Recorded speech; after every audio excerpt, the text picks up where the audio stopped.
مالک ہے اور جس نے اپنے بندوں پر فریضہ حج کو فرض کیا اور اس کو اسلام کا بنیادی رکن قرار دیا، اور میں گواہی دیتا ہوں اللہ تعالیٰ کی جو واحد الاحد ہے، اور میں گواہی دیتا ہوں کہ ہمارے آقا اور نبی حضرت محمد مصطفیٰ صلی اللہ علیہ وسلم جو ہیں وہ اللہ کے بندوں میں سب سے بہترین ہیں۔ اللہ تعالیٰ ان پر صلاۃ و سلام بھیجے اور ان کے آل پر اور ان کا اتباع کرنے والوں پر۔ اے لوگوں، میں آپ کو وصیت کروں گا اور نصیحت کروں گا کہ آپ اللہ تعالیٰ کی تقوی اختیار کریں، کیونکہ اسی میں آپ کی دنیا اور آخرت کی بھلائی اور کامیابی ہے۔ اللہ تعالیٰ سورہ حج میں فرماتا ہے، اے لوگوں اپنے رب سے ڈرتے رہو اور اس کی تقوی اختیار کرو، کیونکہ قیامت کا جو منظر ہے وہ بہت خوفناک ہے اور بہت عظیم چیز ہے، جس دن ہر شخص جو ہے وہ بھول جائے گا، ماں جو ہے وہ اپنے بچوں کو بھول جائے گی اور ہر حمل ٹھہر جائے گا، اور لوگ اس کیفیت میں ہوں گے جیسے وہ کسی نشے کی کیفیت میں ہیں، لیکن ایسا نہیں ہے، بلکہ اللہ تعالیٰ کا عذاب بہت خوفناک ہے۔ اور تقوی کا تقاضا یہ بھی ہے کہ ہم قیامت کے دن کی تیاری کریں اور نیکیوں پہ عمل درآمد کریں اور گناہوں سے بچاؤ اختیار کریں۔ اللہ تعالیٰ نے برملا قرآن میں اعلان کیا ہے کہ اللہ تعالیٰ ہی حق ہے اور وہی مردوں کو زندہ کرتا ہے اور وہ ہر چیز پہ قادر ہے،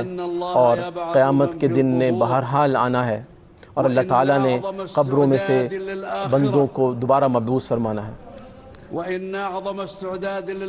اور آخرت کی تیاری کے لیے سب سے اہم عمل یہ ہے کہ آپ توحید اختیار کریں اور اللہ تعالیٰ کی عبادت اختیار کریں اور اس کے ساتھ کسی کو شریک نہ ٹھہرائیں اور کسی اور سے مدد یا دعا نہ مانگیں۔ اور آپ کیسے کسی ایسے شخص کی یا ایسی ہستی کی دعا کر سکتے ہیں جو آپ کو نہ نقصان پہنچا سکتی ہے نہ آپ کو فائدہ پہنچا سکتی ہے۔ اللہ تعالیٰ کا فرمان ہے، جو اللہ تعالیٰ کے ساتھ کسی اور معبود کو شریک ٹھہراتا ہے تو وہ ایسا ہی ہے کہ جیسے وہ آسمان سے گر گیا اور اس کو یا پرندے نوچ ڈالیں یا اس کو ہوائیں اٹھا کے کسی اور جگہ پٹک دیں۔ اور اہل ایمان کا جو بنیادی خاصہ اور نشانی ہے وہ یہی ہے کہ وہ اللہ تعالیٰ کی توحید پہ عمل پیرا ہوتے ہیں۔ اللہ تعالیٰ نے ایک اور جگہ اعلان کیا کہ تمہارا خدا اور معبود ایک ہی ہے، لہٰذا مسلمانوں کو بشارت دے دیجئے۔ یہ وہ لوگ ہیں کہ جن کے سامنے جب اللہ تعالیٰ کی آیات سنائی جاتی ہیں تو ان کے دل نرم پڑ جاتے ہیں، اور جو نماز قائم کرتے ہیں اور ان کو جو رزق عطا کیا گیا ہے اس میں سے انفاق کرتے ہیں۔ لہٰذا اسلام کے جو ارکان ہیں وہ اس میں توحید ہے اور اس بات کی شہادت ہے کہ اللہ تعالیٰ ایک ہے اور نبی صلی اللہ علیہ وسلم اس کے بندے ہیں اور نبی ہیں، اور نماز کا قائم کرنا اور فریضہ حج ادا کے ساتھ ساتھ رمضان کے روزے اور زکوٰۃ کی ادائیگی رکھنا، وَلِمَنْ خَافَ مَقَامَ رَبِّهِ جَنَّتَانِ، اور یہ تمام بنیادی ارکان پہ عمل کرتے ہوئے اللہ تعالیٰ کی تقوی اور اس کا خوف مقدم رہنا چاہیے اور صبر سے کام لینا چاہیے ہر مصیبت کی حالت میں۔ اللہ تعالیٰ نے وعدہ کیا ہے کہ جو صبر کرنے والے ہیں ان کو اللہ تعالیٰ بے پناہ اجر دے۔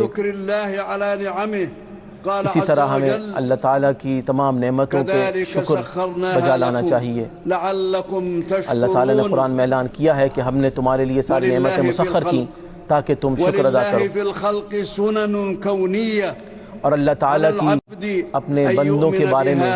کچھ سنتیں ہیں، بندے کو چاہیے کہ وہ ان پہ یقین رکھے اور ان سے فائدہ اٹھائے۔ اللہ تعالیٰ نے قرآن میں وعدہ فرمایا ہے کہ جو افراد ایمان لے آتے ہیں اللہ تعالیٰ ان کا دفاع کرتا ہے اور ان کی مدد کرتا ہے۔ ایک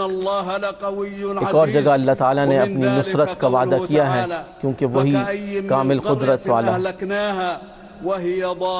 قرآن مجید میں اللہ تعالیٰ نے ایسی اقوام کی مثال دی کہ جو ظلم کرتی تھیں اور اللہ تعالیٰ کی ناشکری کرتی تھیں، تو اللہ تعالیٰ نے تمام نعمتوں کے باوجود ان سے وہ تمام نعمتیں چھین لیں۔ وَلَقَدْ أَمَرَ اللَّهُ جَلَّ وَعَلَى خَلِيلَهُ إِبْرَاهِيمَ اللہ تعالیٰ نے صلی اللہ اپنے علیہ نبی حضرت وسلم ابراہیم علیہ السلام امرہ کو یہ بنداء حکم دیا تھا الحج کہ قال تعالی اپنی امت کو اور قوم کو حج کی دعوت دو۔ اللہ تعالیٰ نے قرآن میں فرمایا کہ تم حج کی یہ دعوت دو تاکہ وہ دنیا کے ہر چپے سے یہاں پہنچیں،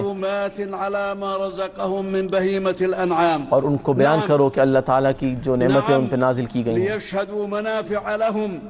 تاکہ وہ اس بات کی گواہی دیں جو اللہ تعالیٰ نے ان پہ فائدے نازل کیے ہیں اور اللہ تعالیٰ کا ذکر کرتے رہیں۔ ہم یہ گواہی دیتے ہیں کہ حجاج کرام دنیا کے ہر چپے سے یہاں حاضر ہو گئے ہیں جو اللہ تعالیٰ کے ثواب کے طلبگار ہیں۔ قال اللہ تعالی والمسجد الحرام الذي جعلناه للناس، اللہ تعالیٰ نے قرآن میں اعلان فرمایا کہ مسجد حرام وہ ہے جہاں لوگ جوق در جوق آ کے پڑاؤ ڈالتے ہیں، اور جو یہاں آ کے کسی بھی طرح کا ظلم کرے گا اس کو ہم بہت سخت عذاب دیں گے۔ لدعوة التوحید بإفراد اللہ بالعبادہ وترک الشرک باللہ، یہ حجاج جو یہاں موجود ہیں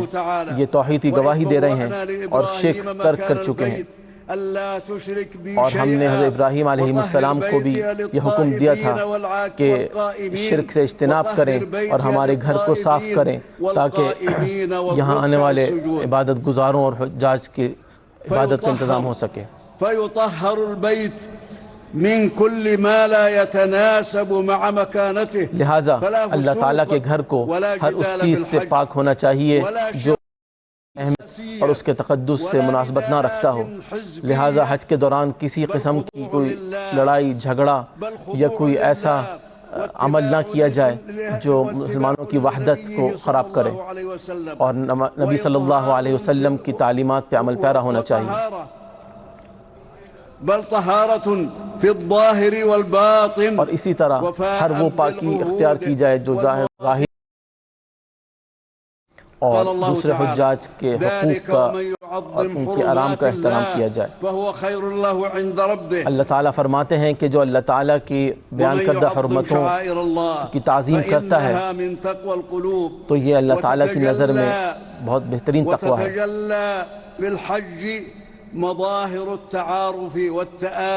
اور اسی طرح حج کے دوران مسلمانوں کے درمیان بھائی چارہ، محبت، باہمی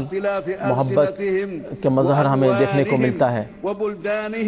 بصرف نظر اس کے کہ وہ مختلف زبانیں بولتے ہیں، مختلف رنگ و نسل کے ہیں۔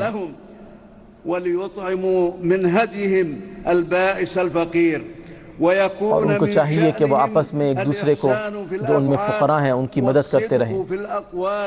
اور ہمیشہ سچ بولیں۔ اللہ تعالیٰ کا برملا حکم ہے کہ کسی بھی غلط قول سے اجتناب کرنا چاہیے۔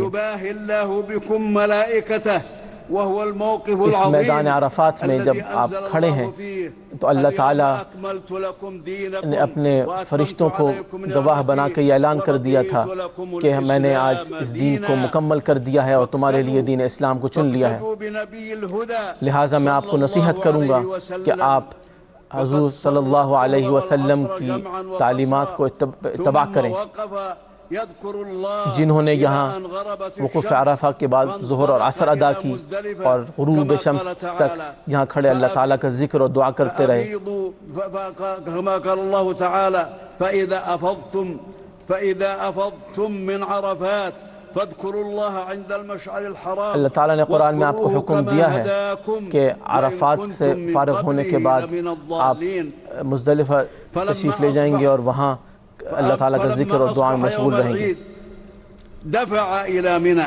اور عید کے دن آپ منی تشریف لے جائیں گے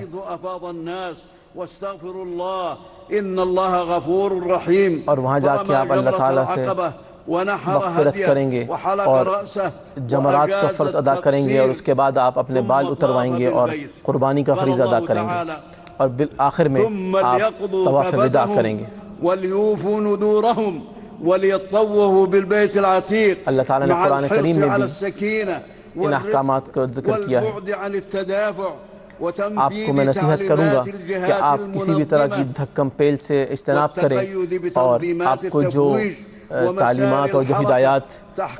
دی جائیں ان پہ عمل پیرا رہیں تاکہ تمام حجاج کرام جو ہیں وہ کسی بھی طرح کی پریشانی سے بچ سکیں اور ایک منظم انداز میں تمام فرائض حج اور واجبات ادا کر سکیں۔ اللہ تعالیٰ نے قرآن میں فرمایا ہے کہ جب حج کے تمام مناسک ادا کر چکو تو اللہ تعالیٰ کی ذکر اور یاد میں مصروف رہو جیسے تم اپنے والدین کو یاد رکھتے ہو۔ اور آنے والے ایام تشریق میں حجاج کرام روزانہ شیطان کو کنکریاں مارنے کا فریضہ ادا کریں گے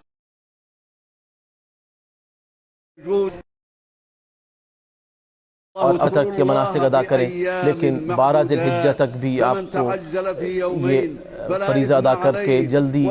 منا سے روانہ ہونے کی اجازت ہے۔ واتقوا الله واعلموا انكم اليه تحشرون۔ اور آپ اللہ تعالیٰ کا تقوی اختیار کرتے رہیے کیونکہ آپ نے اس کی طرف لوٹنا ہے، اور واپسی کے سفر سے پہلے آپ نے طواف وداع کا فریضہ ادا کرنا ہے۔ اللہ تعالیٰ نے اپنے دین میں آپ کے لیے کوئی مشکل نہیں رکھی، اور اللہ تعالیٰ نے یہ دین جو ہے وہ حضرت ابراہیم علیہ السلام کی سنت پہ رکھا ہے، اور آپ کو اور آپ سے پہلے آنے والی اقوام کو بھی مسلمان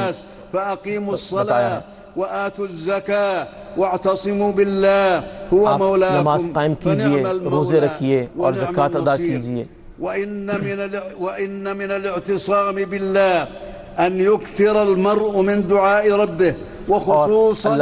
في مواطن الحج فهي مظنة عظمت کا اظہار اور اس کی یہ ہے کہ آپ کثرت سے دعا کیجئے اور اللہ تعالیٰ سے اپنی تمام حاجات کو مانگیے، اور سب سے بہترین وہ دعا ہے جو یوم عرفہ کے دن مانگی جائے، اور اس دن سب سے بہترین کلمات جو ادا کرنے چاہیے وہ وہی ہیں جو میں نے بھی کی اور مجھ سے پہلے انبیاء نے کیے۔ لا الہ الا اللہ وحدہ لا شریک لہ لہ الملک ولہ الحمد وہو علی کل شیء قدیر۔ اللہ تعالیٰ کا فرمان ہے اپنے بندوں سے کہ دعا کرو، میں تمہاری دعا کو قبول کرنے والا ہوں۔ اللہ تعالیٰ قرآن میں فرماتا ہے کہ میرے نیک بندے وہ ہیں جو اللہ سے جنت کی اچھائی مانگتے ہیں اور جہنم کی آگ سے پناہ مانگتے ہیں۔ یا اللہ، ہم آپ سے دعا فرماتے ہیں کہ ان تمام حجاج کرام کی عبادات کو قبول فرمائے، ان کے معاملات میں آسانی فرمائے، ان کو اپنے اپنے گھروں تک اور ملکوں تک بحفاظت کامیابی کے ساتھ لے جائے۔ یا اللہ، مسلمانوں کے حالات کو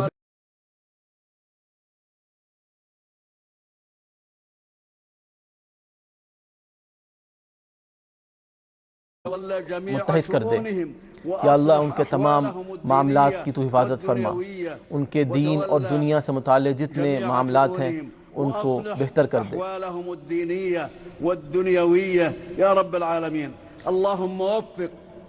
وفق خادم الحرمین الشریفین، ہم آپ سے دعا گو ہیں کہ خادم الحرمین الشریفین وولی عهده الأمير محمد بن سلمان واجزهما